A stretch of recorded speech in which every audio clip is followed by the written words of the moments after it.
In 2016, there were about 375 demolition permits that were finaled, which means 375 houses came down. Most of the inner ring neighborhoods in Portland are older, pre-Depression, pre-World War II houses. We're seeing more and more pressure on those inner neighborhoods that have older and historic houses. People in Denver, people in San Diego, people in Sacramento, people in Seattle are not as visual with their yard signs as people in Portland are. So driving around the Portland neighborhoods, especially the inner neighborhoods, just seeing the signs, you kind of get a sense that people are thinking about this. And in some of those other cities, they have a lot of demolitions. People aren't necessarily as vocal about it as they are here. This is a house at 3030 Rex Street in the East Moreland neighborhood. This is what it looked like before, this is what it looked like during, and this is what it looks like after. So this is sort of the typical demolition that makes people really upset in neighborhoods in Portland. It's a nice 1920s house, it's in fine condition, it contributes to the neighborhood character, it's demolished with the backhoe overnight, and then there's one or two houses put up in its place.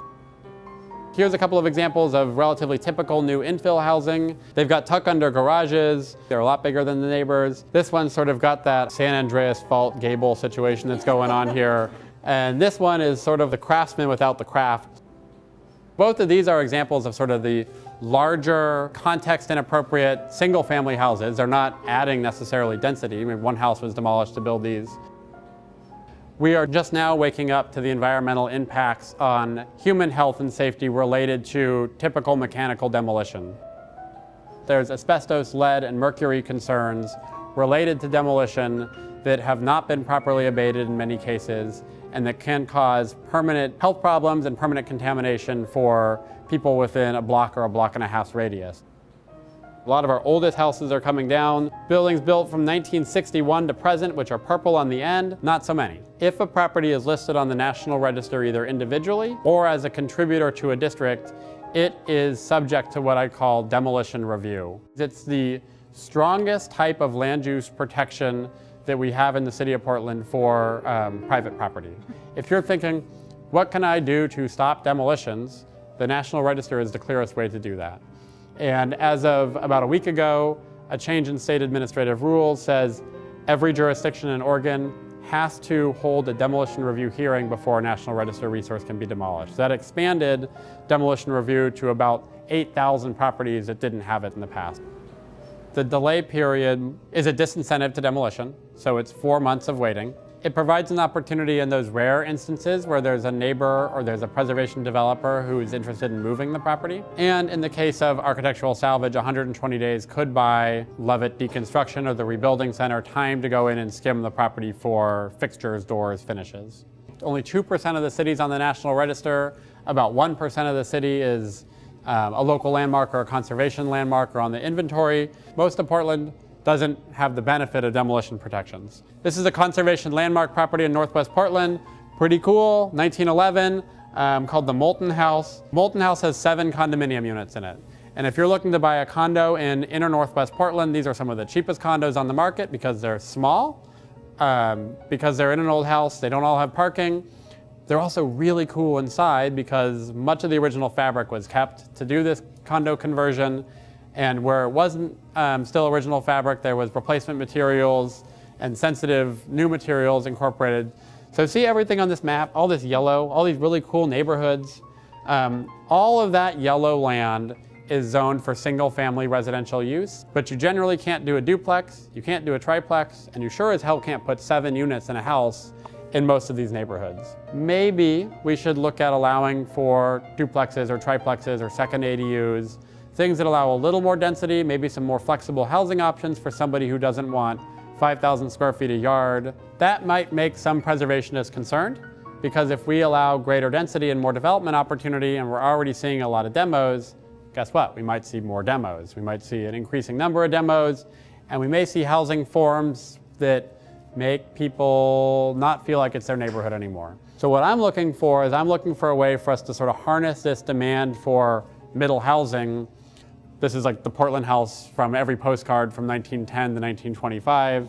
We could take a house like that and we can put in 7 units in that house. They're pretty small. They're 1-bedroom studio units, studio in the attic, a couple units in the basement. They're compact, they're tight, they're small. We might not all want to live there. But if what we're trying to do is we're trying to add smaller, more diverse, denser housing options in neighborhoods, we don't have to tear down the building to do it.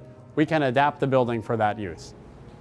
We may be able to come up with a way to allow invisible density for those people and those projects that want that kind of thing to happen. We don't want to necessarily create Franken buildings, and I think there's just some general concern about trying to get this right. So in October, Portland became the first city in North America to require the deconstruction, hand deconstruction, of certain buildings that are coming in for a demolition permit. Deconstruction keeps a lot of the material out of the landfill. It presents the opportunity to create more jobs in the demolition process, keeps hazardous materials from blowing around the neighborhood, and it helps neighborhoods feel like there's a more gentle change happening than exists with the mechanical backhoe. Deconstruction costs more than demolition. So what it ends up doing is it makes a property owner or developer think a little harder about whether or not they want to demolish the building because it's going to cost them more. It may increase the average demolition cost from something today it's around $8,000 to demolish a house to something around $14,000 to $18,000 to hand deconstruct it. It creates a lot of labor in doing that, and skilled labor, people who are taking a house apart by hand. They're able to identify and abate hazardous materials if they come across them in a way that a backhoe operator can't. It shifts market forces towards the buildings that are easiest to deconstruct. Our deconstruction ordinance only applies to houses built before 1916, or ones that are on the Historic Resources Inventory, or are designated as a landmarker on the National Register. It sort of shifts market forces towards taking down more recent houses. It provides opportunities to reuse sort of organ donor building parts. If you go across the railroad tracks over to Eastmoreland, there's an active debate right now about whether or not that neighborhood should be listed in the National Register as a historic district, in part for the demolition protections that come with that, in part to honor and recognize the architectural history of that neighborhood. The National Register says if 51% of property owners object to listing in the National Register, it will not go forward. About 35% of Eastmoreland residents have now objected to listing, so it will be a close one if it gets listed. Laurelhurst, last week, their board indicated their interest in pursuing National Register designation. And what's interesting about Laurelhurst and their board is they're really interested in internal conversions, they're interested in the duplexes and triplexes, and in their support for pursuing National Register, they're trying to find a way to balance growth with designation in the kind of proactive ways. And everybody loves Peacock Lane. My understanding is Peacock Lane will soon, if not already, be submitting a National Register nomination. We haven't done a citywide accounting of where our eligible historic places are since 1984. Because of the state owner consent law, we can't go designate and protect them with demolition review, but we can identify where they are. We can talk to neighborhoods and get people excited about why they're a special place. And with that, get that 120-day demolition delay for those properties that are significant enough to be eligible for historic designation. I'm really excited about that. I just got the Bureau of Planning and Sustainability this week to allocate about $50,000 for us to build a program to start to do this inventory work in 2018. So we're going to do all the kind of under the hood stuff over the next 6 or 8 months to be prepared to get out there and start doing neighborhood inventory and survey next year. And the third one, and the one that I want everyone in the room here to track, is the residential infill project, which is related to that internal conversion stuff I was talking about earlier.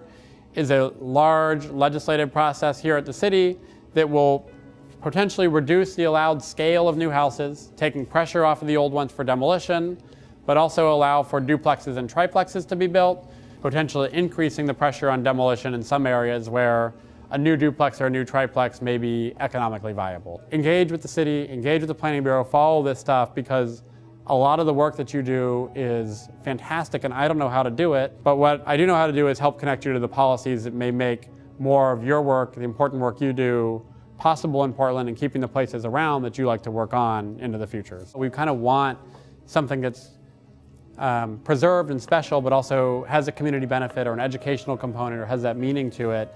And I think in Laurelhurst, at least from some of the board members I've spoken to, and I can't say this is everyone in the neighborhood, but many members of the board are saying, is there a way for us to come up with a balance that keeps the old houses, that creates some more sensitive infill construction, but doesn't close the door on density entirely? They're a neighborhood that I'm going to be watching pretty closely to see if they can come up with something inspirational for other neighborhoods. Oregon's old growth forests are still standing in our old houses.